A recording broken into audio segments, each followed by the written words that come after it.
Hello everyone, welcome to the study concept MPGK की MCQ series में आपका फिर से स्वागत है। और ये इसका 32वां वीडियो है। लगातार 31 वीडियो आ चुके हैं जिसमें कि मैं हर वीडियो में 25 क्वेश्चंस कवर कर रहा हूं, वो भी टॉपिक वाइज। हर टॉपिक पर ये क्वेश्चंस बन रहे हैं और लगातार अगर किसी टॉपिक पर ज़्यादा क्वेश्चन होते हैं तो ये सीरीज 25 करके, ठीक है ना, वीडियो आगे बढ़ते चले जाते हैं जब तक कि वो टॉपिक के क्वेश्चन खत्म नहीं हो जाते हैं। तो बहुत ही इंपॉर्टेंट सीरीज है दोस्तों, वो भी मध्य प्रदेश जीके के ऊपर, यानी कि हर टॉपिक पर डीप एनालिसिस के साथ में हर क्वेश्चंस को मैं कवर कर रहा हूं, जो कि एमपीपीएससी, एमपीएसआई, एमपी कांस्टेबल, पटवारी और जेल प्रहरी जितने भी एग्जाम्स जो कि व्यापम के द्वारा कंडक्ट होता है, और साथ में मध्य प्रदेश लोक सेवा आयोग जो एमपीपीएससी कंडक्ट करती है, उन सभी में ये क्वेश्चंस एमपीजी के बिल्कुल आते हैं। और एमपीजी का 5 से लेकर 10 क्वेश्चंस तक इसमें बनते हैं। तो वो सभी विद्यार्थी जो कि इन सभी एग्जाम्स की तैयारी कर रहे हैं, मेरे इस सीरीज से जुड़ जाएं और ये सीरीज लगातार देखें, ठीक है। और ये लगातार देखने के लिए मेरा चैनल स्टडी कॉन्सेप्ट आप सब्सक्राइब कर लें ऑल नोटिफिकेशन के साथ में। ऑल का जो रेडियो बटन है वो क्लिक करने के बाद में आपको जो सब्सक्राइब का बटन है वो आपको सेलेक्ट करना है, उसको क्लिक करना है। Then you will get all 100% videos notification. और मेरे इस वीडियो को आप लाइक जरूर करें, साथ में शेयर करें, ठीक है ना। ज़्यादा से ज़्यादा आप शेयर करें जिससे कि ज़्यादा से ज़्यादा विद्यार्थी जो कि एमपीपीएससी, एमपीएसआई, कांस्टेबल, पटवारी इन सभी एग्जाम्स की तैयारी कर रहे हैं, वो ज़्यादा से ज़्यादा इस वीडियो को देख पाएँ। तो चलिए शुरू करता हूँ मैं ये 32वां वीडियो, जो कि मध्य प्रदेश की अगला टॉपिक जो कि है मध्य प्रदेश की जो प्रमुख नदी घाटी की परियोजना है, उस पर मैंने ये वीडियो बनाया है। उसके 25 क्वेश्चंस मैंने इसमें पहले कवर किए हैं। हो सकता है इसके बाद में आगे भी आपको अगले 25 क्वेश्चंस नदी घाटी परियोजनाओं पर ही मिलें। तो बहुत ही इंपॉर्टेंट है ये सारे वीडियोस, आप लगातार देखें, इसलिए पिछले वाले भी वीडियोस भी आप बिल्कुल देखें। चलिए शुरू करते हैं। ये आ गया पहला क्वेश्चन आपके सामने। मध्य प्रदेश की पहली नदी घाटी परियोजना कौन सी है? मध्य प्रदेश का जो पहला नदी घाटी परियोजना का जो कार्यक्रम था वो किस नदी पर था और कौन सी है? चंबल घाटी परियोजना, नर्मदा घाटी परियोजना, राजघाट परियोजना या फिर पैंच परियोजना? तो इसका सही विकल्प कौन सा है? तो इसका सही विकल्प है चंबल घाटी परियोजना। ये मध्य प्रदेश की सबसे पहली परियोजना थी और इसका सपना किसने देखा था? इसका सपना देखा था सरदार वल्लभ भाई पटेल ने, और उसी टाइम पे ये भारत के उस टाइम गृह मंत्री थे। तो उन्हीं के समय पे ये परियोजना का प्रारंभ हुआ था। और ये चंबल घाटी परियोजना की शुरुआत हुई थी 1948 में, इसकी नींव रखी गई थी और ये प्रारंभ हो गई थी 1953 में, ठीक है ना। और इस चंबल घाटी परियोजना पर ही 3 बांध बनाए गए थे मध्य प्रदेश में। और ये मध्य प्रदेश के साथ साथ राजस्थान, ये दोनों राज्यों की संयुक्त परियोजना है, ठीक है ना। और इसमें दोनों को ही बराबर बराबर का इसमें शेयरिंग है, ठीक है ना। 1:1 का रेशो, यानी कि 50:50% का इसमें रेशो, दोनों को बराबर हिस्सेदारी है इसमें। और इस पर 3 बांध बनाए गए हैं, ठीक है ना। जैसे कि मैं आपको पहले भी बता चुका हूँ, 3 बांध है, गांधी सागर बांध, जवाहर सागर बांध और राणा सागर बांध। इस तरीके से 3 बांधों का यहाँ पर निर्माण किया गया है। एक बांध, पहला बांध मध्य प्रदेश में है और बाकी के 2 बांध राजस्थान में है। चलिए आगे बढ़ते हैं। अगला प्रश्न आ गया आपके सामने, गांधी सागर बांध किस नदी पर बना है? देखिए, मैंने आपको पिछले क्वेश्चन में ये आपको बताया कि गांधी सागर बांध के बारे में, तो ये किस नदी पर बना हुआ है? ये ऑप्शन है आपके सामने, नर्मदा, चंबल, ताप्ती या फिर सोन नदी। तो कौन सा है इसका आंसर? तो इसमें सही विकल्प कौन सा है? तो सही विकल्प है गांधी सागर बांध जो बना है वो चंबल नदी पर बना है। चंबल नदी इज द करेक्ट आंसर। मैंने पिछले प्रश्न में भी आपको बताया, गांधी सागर बांध का निर्माण हुआ है चंबल नदी पर। और इसके बाद में 2 बांध का और निर्माण हुआ है, ये भी मैं आपको बता चुका हूँ। 2 बांध जो कि राजस्थान में है और एक बांध जो कि ये मध्य प्रदेश में है, गांधी सागर बांध। और किस जिले में है ये है मंदसौर, ठीक है ना। ये भी आपको पता होना चाहिए। मंदसौर जिला मध्य प्रदेश का के उत्तर पश्चिम क्षेत्र में जो पड़ता है मंदसौर जिला, और इसी के ऊपर में है नीमच जिला। तो मंदसौर जिले में है ये गांधी सागर बांध, ठीक है ना, जो कि चंबल नदी पर निर्मित है। और चंबल नदी का उद्गम कहाँ से है? चंबल नदी निकली है इंदौर से, ठीक है ना। इंदौर जो जिला है वहां से, और उसकी महू तहसील से। महू तहसील की जाना पावा की पहाड़ी से इसका उद्गम है। ठीक है, ये पूरे के पूरे जितने भी संकेत बता रहा हूँ बहुत ही इंपॉर्टेंट है, इसी पे से क्वेश्चंस बनते हैं। तो ये सब आपको स्टैटिक जीके है, इसको आपको ऐसे ही कंसिस्टेंसी में याद रखना है। अगला प्रश्न आ गया, इंदिरा सागर बांध किस स्थान पर बंधा है? इंदिरा गांधी सागर बांध किस स्थान पर बनाया गया है, ये पूछा है। नौगांव में, हांडिया में, पुनासा में या फिर इनमें से कोई नहीं। तो कौन सा विकल्प इसमें से सही है? तो इसका जो सही विकल्प है वो है पुनासा। और पुनासा ये कहाँ पर है? ये पुनासा एक गांव है और जो कि है खंडवा जिले में। ठीक है ना, वहां पर निर्मित किया गया है। और किस नदी पर है ये नर्मदा नदी पर इसका निर्माण किया गया है। ठीक है, क्लियर हो गया? तो this is the correct answer. अगला प्रश्न आ गया, नर्मदा घाटी परियोजना के संबंध में सत्य कथन को इसमें छांटना है अपने को। तो कौन सा इसमें से ऑप्शन है जो कि सही है? आ, इस पर 29 बृहद परियोजना निर्मित की जा चुकी हैं। ठीक है, और इसमें लगभग 2600 मेगावाट विद्युत का उत्पादन किया जा रहा है। या फिर इसमें लगभग 27 लाख हेक्टेयर जमीन की सिंचाई संभव है। या फिर दा, उपरोक्त सभी कथन सत्य हैं। तो कौन सा विकल्प इसमें से सही है? तो इसका जो दा है ये विकल्प बिल्कुल सही है, यानी कि उपरोक्त ऊपर वाले जितने भी विकल्प हैं ये सब सही हैं। All these are true. ठीक है, इसको याद रखना है। यानी कि यहाँ पर इस पर 29 बड़ी परियोजनाएं निर्मित की जा चुकी हैं, 2600 मेगावाट बिजली का उत्पादन होता है, साथ में 27 लाख हेक्टेयर जमीन सिंचित होने की यहाँ से संभावनाएं हैं। ठीक है, और इसी के साथ साथ एक चीज और आपको जानकारी में होनी चाहिए, इसमें 3000 से भी अधिक छोटी परियोजनाएं यहाँ पर संचालित हो रही हैं। छोटी परियोजनाएं इसमें शामिल हैं, ये भी आपको बिल्कुल याद कर लेना है। ठीक है, चलिए अगला प्रश्न आ गया, इंदिरा सागर परियोजना से कितने विद्युत उत्पादन का लक्ष्य है? इंदिरा सागर परियोजना जो कि कहाँ पर है? ये पुनासा में है, जो कि मैंने अभी पिछले प्रश्न में ही आपको बताया, पुनासा खंडवा में है ये। ठीक है ना, ये आपको पता होना चाहिए, खंडवा में है। तो इस पर कितने विद्युत का लक्ष्य रखा है, कितने विद्युत का उत्पादन है यहाँ पर?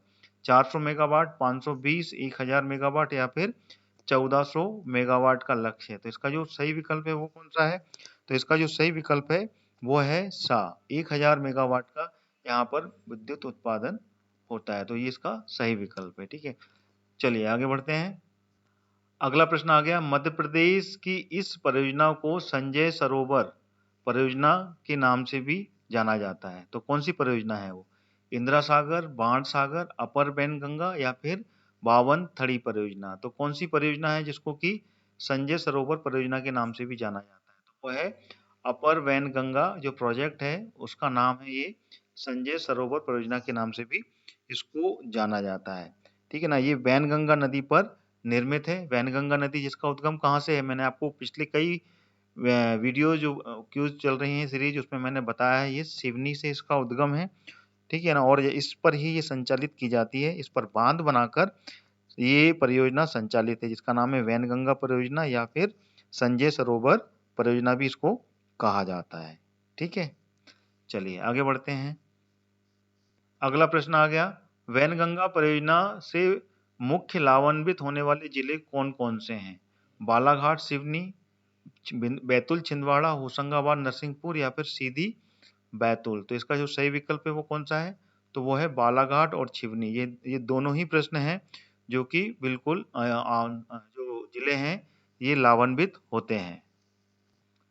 यही वो दो जिले हैं जिससे कि ये परियोजना से लाभान्वित होते हैं, क्योंकि ये वैनगंगा परियोजना सिवनी से निकली हुई वैनगंगा पर बनाई गई है और उसी पे बांध का निर्माण करके इस परियोजना को संचालित किया जा रहा है।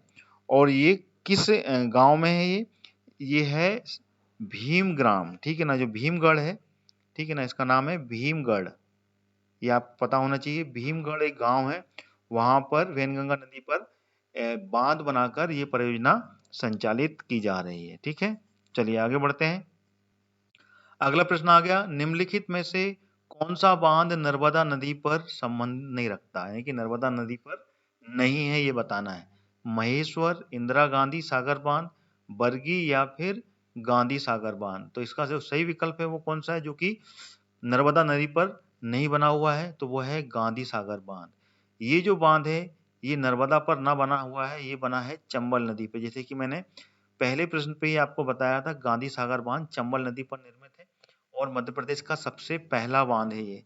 ठीक है, सन 1948 में इसकी नींव रखी गई थी और प्रारंभ हो गया था ये 1953 में। ठीक है, और ये कहाँ पर है? मंदसौर में। और ये महेश्वर ये नर्मदा पर है, गांधी सागर ये नर्मदा पर है और बरगी ये नर्मदा पर है। महेश्वर बांध ये कहाँ पर है? ये खरगोन में है, खरगोन में नदी, ठीक है ना, नर्मदा नदी जहाँ से निकलती है वहां पर है, ठीक है ना, बहती है वहां से। और इंदिरा इंदिरा सागर बांध ये पुनासा गांव है, जिसको पुनासा डैम कहते हैं, और ये खंडवा में है। मैं बार बार इसको रिवीजन कर रहा हूँ, आपको याद हो जाएगा। बरगी ये जबलपुर में है, जबलपुर में, जिसको रानी अवंतीबाई सागर परियोजना के नाम से भी जानते हैं। ठीक है ना, रानी अवंतीबाई, ठीक है ना, परियोजना के नाम से भी जाना जाता है। ठीक है, चलिए आगे बढ़ते हैं। अगला प्रश्न आ गया, बाण सागर बांध का निर्माण किस नदी पर किया गया है? केन नदी, नर्मदा नदी, बेतवा नदी या फिर सोन नदी? तो इसमें से कौन सा विकल्प सही है? तो इसका जो सही विकल्प है वो सोन नदी है। मध्य प्रदेश की ये पूर्व पूर्व दिशा में बहने वाली, ठीक है ना, उत्तर पूर्व दिशा की ओर बहने वाली नदी है और इस पर ही ये बांध निर्मित है। और ये कहाँ से निकलती है? ये निकलती है अमरकंटक से। ठीक है ना, अमरकंटक से दो नदियां और निकलती हैं इसके अलावा, एक तो नर्मदा निकलती है और दूसरी है जोहिला। ठीक है ना, ये तीन नदियां हैं जो अमरकंटक से इसका उद्गम है। और ये जोहिला ये नदी है, ये सोन नदी की सहायक नदी है। ये आपको पता होना चाहिए, सोन नदी की ये सहायक नदी है। ठीक है, और इसी पर यह बांध निर्मित किया गया है। और इसकी जो नींव रखी थी वो किसने रखी थी? ये रखी थी उस समय के जो प्रधानमंत्री थे, मोरारजी देसाई। ये बहुत इंपॉर्टेंट है, इस पर क्वेश्चंस बन सकते हैं, इसलिए ये भी आपको याद रखना है। मोरारजी देसाई जी ने इसकी नींव रखी थी 1978 में, इसकी नींव रखी थी। और काफी विवाद के बाद में ये प्रोजेक्ट 2006 तक कंप्लीट हो पाया और 2006 में इसका लोकार्पण हुआ था। ठीक है, और इसके बाद में इसमें टोटल कितनी बिजली का उत्पादन होता है? 425 मेगावाट इसमें बिजली का उत्पादन किया जाता है। ठीक है, और ये जो परियोजना है ये किसकी परियोजना है? ये मध्य प्रदेश, उत्तर प्रदेश और बिहार तीनों राज्यों की ये संयुक्त परियोजना है, याद रखना। 3 राज्य हैं इसमें, मध्य प्रदेश, उत्तर प्रदेश और बिहार। ये 3 राज्य की संयुक्त परियोजना है और तीनों का इसमें शेयरिंग है। कैसे? 2:1:1। मध्य प्रदेश का 2 भाग रहेगा, उत्तर प्रदेश का 1 भाग और बिहार का 1 भाग। इस तरीके से इसमें हिस्सेदारी है तीनों राज्यों की। ठीक है,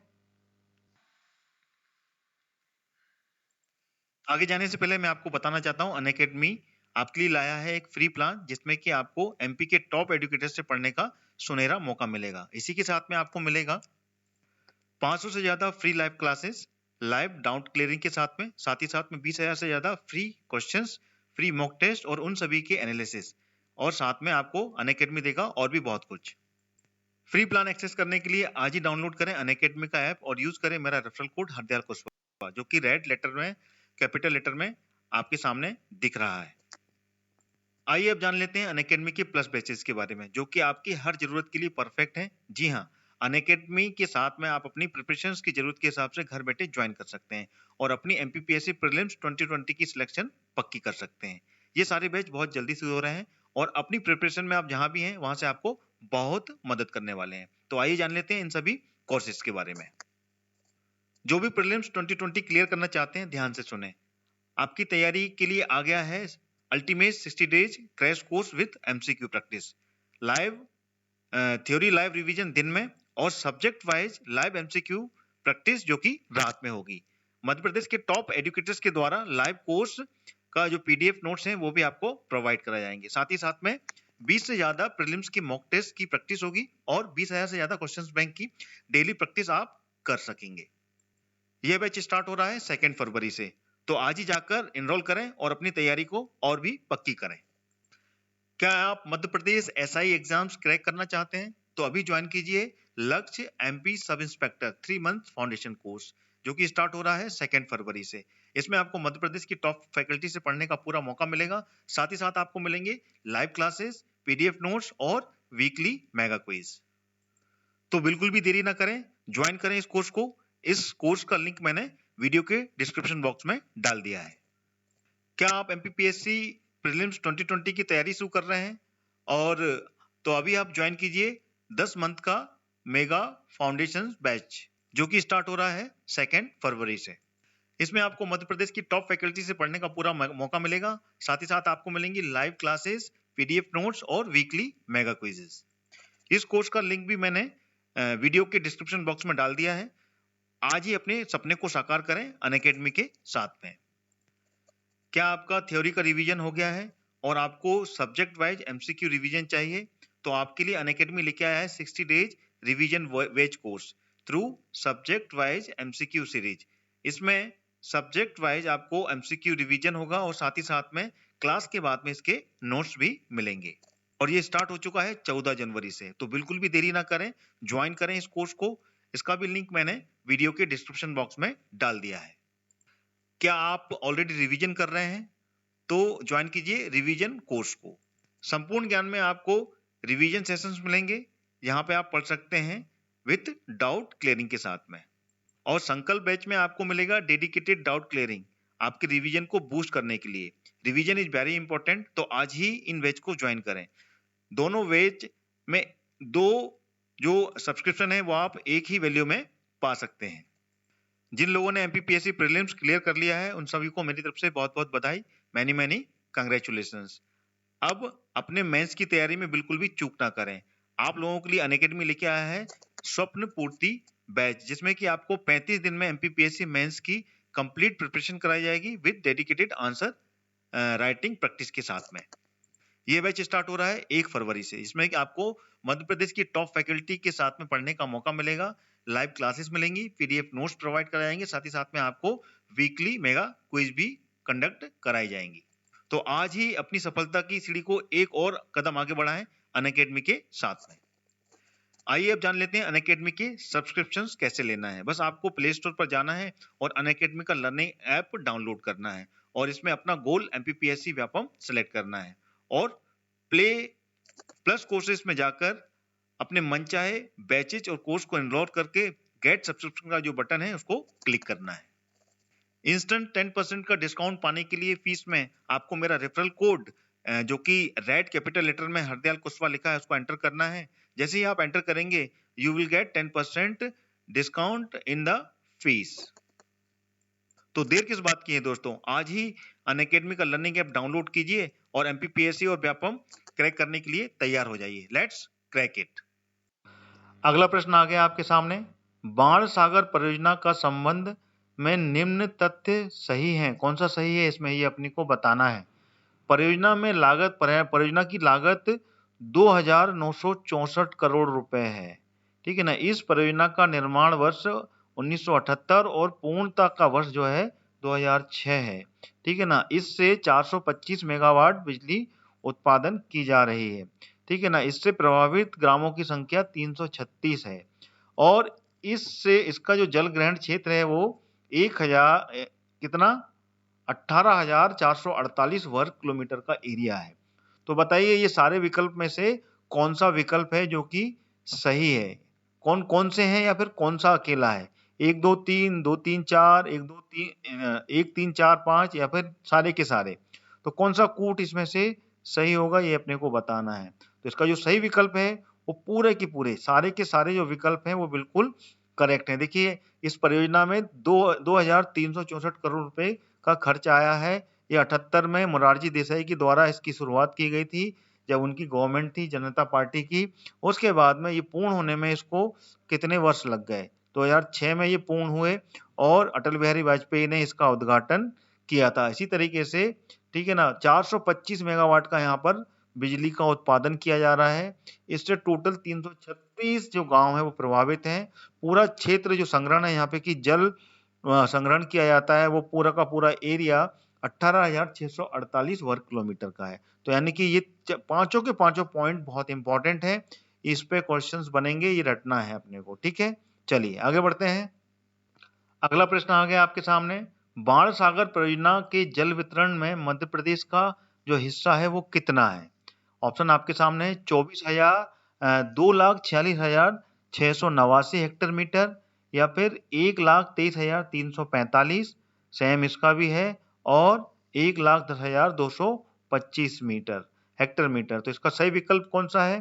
तो इसका सही विकल्प है 2,46,689 हेक्टेयर मीटर का जो हिस्सा है जल वितरण का वो मध्य प्रदेश के पास में आता है। बाकी का जो हिस्सा है वो उत्तर प्रदेश और बिहार के पास में जाता है। जैसे कि मैं आपको बता चुका हूं, इसमें जो हिस्सा बांटी है वो 2:1:1 है, यानी कि 2 हिस्से मध्य प्रदेश के पास में रहते हैं, एक हिस्सा जो है वो यूपी के पास रहता है, और एक हिस्सा जो है वो बिहार के पास जाता है। यानी कि जो ऊपर वाला हिस्सा है ये मध्य प्रदेश के पास में, इसका आधा हिस्सा क्या हुआ? ये वाला हिस्सा हुआ। तो ये आधा हिस्सा उत्तर प्रदेश के लिए और इसके बाद में ये आधा हिस्सा बिहार के लिए। तो इस प्रकार से इसका जल वितरण पूरा होता है। तो टोटल जो जल वितरण का क्षेत्र है हेक्टेयर मीटर में वो कुछ इस प्रकार से है, ठीक है ना। इतना हेक्टेयर मीटर जल वितरण होता है, जिसमें कि 2,46,689 मध्य प्रदेश के हिस्से में आता है, ठीक है। अगला प्रश्न आ गया, बाण सागर परियोजना मध्य प्रदेश, उत्तर प्रदेश और बिहार, ये तीनों की क्रमशः जो अनुपात है वो कितना है? मैं आपको पहले ही बता चुका हूं। आंख बंद करके आप आराम से इसका आंसर दे सकते हैं। अब तो इसमें जो है वो है 2:1:1 का रेशो का यहाँ पर अनुपात आता है, ठीक है। चलिए अगला प्रश्न आ गया 13वां, बाण सागर परियोजना में डूब में आने वाला क्षेत्र कितना है? ये मैं आपको पहले भी बता चुका हूं, अब फिर रिपीट हो रहा है आपके सामने। तो ये सब जो ऑप्शन दिए हैं इसमें से कौन सा विकल्प है जो सही है? तो इसमें जो सही विकल्प है वो है 58,400 हेक्टेयर जो क्षेत्र है वो डूबत में आया है, और इसमें टोटल 336 गांव जो डूबत में प्रभावित हुए हैं, ठीक है। अगला प्रश्न आ गया, केन बेतवा लिंक परियोजना के लिए कहां पर मिट्टी का बांध बनाया जा रहा है या फिर जाएगा? पन्ना, छतरपुर, रीवा या फिर सतना?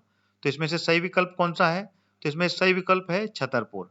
छतरपुर में ये मिट्टी का बांध बनाया जा रहा है या फिर बनाया जाएगा, क्योंकि अभी भी ये परियोजना का कार्य क्षेत्र में काम चल रहा है, ठीक है ना। और इस पर 73 मीटर ऊंचा मिट्टी का बांध छतरपुर में ये बनाया जाएगा, और यहाँ से 231 मीटर लंबी एक नहर बनाई जाएगी, जिस नहर से ये पानी बेतवा, ठीक है ना, जो बेतवा नदी है उसमें छोड़ा जाएगा, ठीक है ना। इसलिए ये परियोजना यहाँ पर संचालित की जा रही है, क्योंकि केन नदी में पानी काफी रहता है मगर बेतवा सूख जाती है, इसलिए हर नदी में पानी की जो परियोजना है उस परियोजना के तहत ये केन और बेतवा का पानी एक दूसरे के साथ में लिंक किया जा रहा है, ठीक है। तो this is the correct answer. अगला प्रश्न आ गया, केन बेतवा परियोजना से मध्य प्रदेश की कितनी हेक्टेयर भूमि सिंचित होगी? 3.91 लाख या फिर 4.90 लाख हेक्टेयर, या फिर 5.25 लाख हेक्टेयर, या फिर 6 लाख हेक्टेयर भूमि को यहाँ पर सिंचित होने वाली है। तो इसका जो सही विकल्प है वो कौन सा है? तो वो है 4.90 लाख हेक्टेयर की जो जमीन है वो मध्य प्रदेश की इस परियोजना के तहत सिंचित होने वाली है, अगर ये पूरी तैयार हो जाती है तो। अगला प्रश्न आ गया, केन बेतवा परियोजना में कितना जो क्षेत्र है वो डूबत में आएगा? 6,400 हेक्टेयर, 7,400 हेक्टेयर, या फिर 8,650 हेक्टेयर भूमि, या फिर 9,000 हेक्टेयर भूमि का क्षेत्र इसमें डूबत में आने वाला है। तो इसका जो सही विकल्प है वो है 8,650 हेक्टेयर भूमि का जो क्षेत्र है वो इस परियोजना में डूबित में आने वाला है, ठीक है। अगला प्रश्न आ गया, केन बेतवा परियोजना किस राष्ट्रीय उद्यान से होकर गुजरेगी? पन्ना, माधव, कान्हा या फिर कोई नहीं? तो इसका जो सही विकल्प है वो है पन्ना राष्ट्रीय उद्यान। पन्ना राष्ट्रीय उद्यान से होकर ये परियोजना गुजरेगी, ठीक है। अगला प्रश्न आ गया, निम्न में से मध्य प्रदेश में स्थित बांध कौन सा है? इसमें से राणा प्रताप सागर, सरदार सरोवर, उकाई या फिर जोबट परियोजना? तो कौन सा इसमें से बांध है जो कि मध्य प्रदेश में है? तो वो है जोबट परियोजना। ये इसका सही उत्तर है। जोबट परियोजना जो कि मध्य प्रदेश की कहाँ पर है ये जोबट? झाबुआ जिले में, ये आपको पता होना चाहिए। झाबुआ जो जिला है वहां पर ये बांध बना हुआ है ये, ठीक है। तो this is the correct answer. और इसके अलावा ये जो बांध है, जैसे राणा प्रताप है, ये सरदार सरोवर है और उकाई परियोजना है, ये तीनों बांध मध्य प्रदेश के नहीं है। राणा प्रताप ये चंबल नदी पर बना हुआ है और ये है राजस्थान में, ठीक है ना। राजस्थान की कहाँ पर है ये चित्तौड़गढ़ में है, ठीक है ना। तो चित्तौड़ है, ठीक है ना, वहां पर बना हुआ है ये। और सरदार सरोवर ये नौगांव में, नौगांव गुजरात, गुजरात का है ये सरदार सरोवर बांध, वहां पर बना हुआ है। उकाई परियोजना ये ताप्ती नदी पर है, ताप्ती नदी पर गुजरात में, ठीक है ना। गुजरात से होकर ये गुजरती है, वहां पर ये स्थित है उकाई नदी पर, ठीक है ना। उकाई नदी है वहां पर, जो कि ताप्ती की सहायक नदी है, उस पर ये परियोजना संचालित की जा रही है, ठीक है। चलिए आगे बढ़ते हैं। अगला क्वेश्चन आ गया, नर्मदा घाटी परियोजना का शिलान्यास कब हुआ था? कब इसका लोकार्पण किया गया था? कब इसको शिलान्यास करके इस पर प्रोजेक्ट की शुरुआत हुई थी? 1980, 82, 84 या फिर 85? तो इसमें से जो सही उत्तर है वो कौन सा है? तो इसका जो सही उत्तर है वो है 1984। 1984 में इस परियोजना की शुरुआत की गई थी और इसकी एग्जैक्ट डेट देखी जाए तो वो है 23 अक्टूबर 1984 को इसका शिलान्यास किया था। और किसने किया था? भारत की स्वर्गीय प्रधानमंत्री इंदिरा गांधी ने, ठीक है ना। जो पूर्व प्रधानमंत्री थी स्वर्गीय इंदिरा गांधी, ठीक है, उनके द्वारा इसका शिलान्यास किया गया था। और ये नर्मदा घाटी और उनकी सहायक जो नदियां हैं, ठीक है ना, उस पर ये शिलान्यास किया गया था और इसका लोकार्पण किया गया था, इसकी शुरुआत की गई थी। ये बहुत ही बड़ी परियोजना थी जिसकी शुरुआत उस समय की जो तत्कालीन प्रधानमंत्री थी स्वर्गीय श्रीमती इंदिरा गांधी, उनके द्वारा इसका शिलान्यास किया गया था, ठीक है। और ये मध्य प्रदेश, गुजरात और महाराष्ट्र तीनों राज्यों की ये संयुक्त परियोजना थी, ठीक है ना, जिसको कहते हैं नर्मदा घाटी परियोजना, ठीक है। अगला प्रश्न आ गया, रानी अवंतीबाई सागर परियोजना का प्रारंभ किस सन में हुआ था? कौन से सन में इसको प्रारंभ किया गया था परियोजना का? 1971, 1962, 1977 या 1978? तो इसमें से सही विकल्प कौन सा है? तो इसका जो सही विकल्प है वो है 1971। 1971 में रानी अवंतीबाई परियोजना की शुरुआत की गई थी और इसको बरगी के नाम से भी जाना जाता है, ठीक है ना। बरगी डैम के नाम से भी इसको जाना जाता है। और ये कहाँ पर स्थित है? ये जबलपुर में है, ठीक है ना, ये आपको याद होना है, ठीक है, पहले भी मैं बता चुका हूँ पिछले प्रश्न में। चलिए आगे बढ़ते हैं। अगला प्रश्न आ गया, माता टीला बांध किस नदी पर निर्मित है? बेतवा, उर्मिल, तवा या फिर सिंध नदी? तो सही विकल्प कौन सा है? तो इसका सही विकल्प है बेतवा नदी पर निर्मित है ये माता टीला बांध। और इसको राजघाट परियोजना के नाम से भी जानते हैं, ये भी आपको पता होना चाहिए। राजघाट परियोजना के नाम से भी इसको जाना जाता है। और ये कहाँ पर है? ये उत्तर प्रदेश के ललितपुर में है, ये भी आपको पूरा क्लियर होना चाहिए। उत्तर प्रदेश का जो ललितपुर है वहां पर ये परियोजना संचालित की जा रही है और ये मध्य प्रदेश और उत्तर प्रदेश की संयुक्त परियोजना है, ठीक है, क्लियर हो गया। और ये बेतवा नदी पर है, बेतवा नदी पर एक बांध बनाकर यहाँ से सिंचाई के लिए पानी का उपयोग लिया जाता है, ठीक है ना। इसमें मध्य प्रदेश में 1.3 लाख हेक्टेयर, ठीक है ना, और उत्तर प्रदेश को 1.90 लाख हेक्टेयर भूमि यहाँ पर सिंचित होती है। ये उत्तर प्रदेश के लिए है और ये मध्य प्रदेश का जो भूमि का क्षेत्र है जो सिंचित होता है, ठीक है ना, ये लाख हेक्टेयर में है, ठीक है। अगला प्रश्न आ गया, तवा परियोजना से कितनी भूमि सिंचित करने का लक्ष्य है?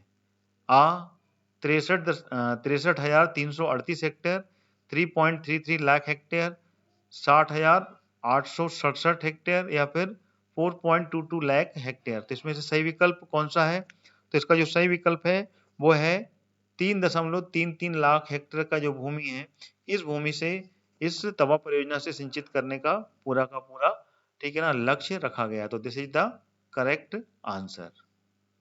यह आ गया अगला प्रश्न 24वां, निम्न कथनों में से मध्य प्रदेश की नदी घाटी परियोजनाओं के संबंध में असत्य कथन को यहाँ पर छांटना है।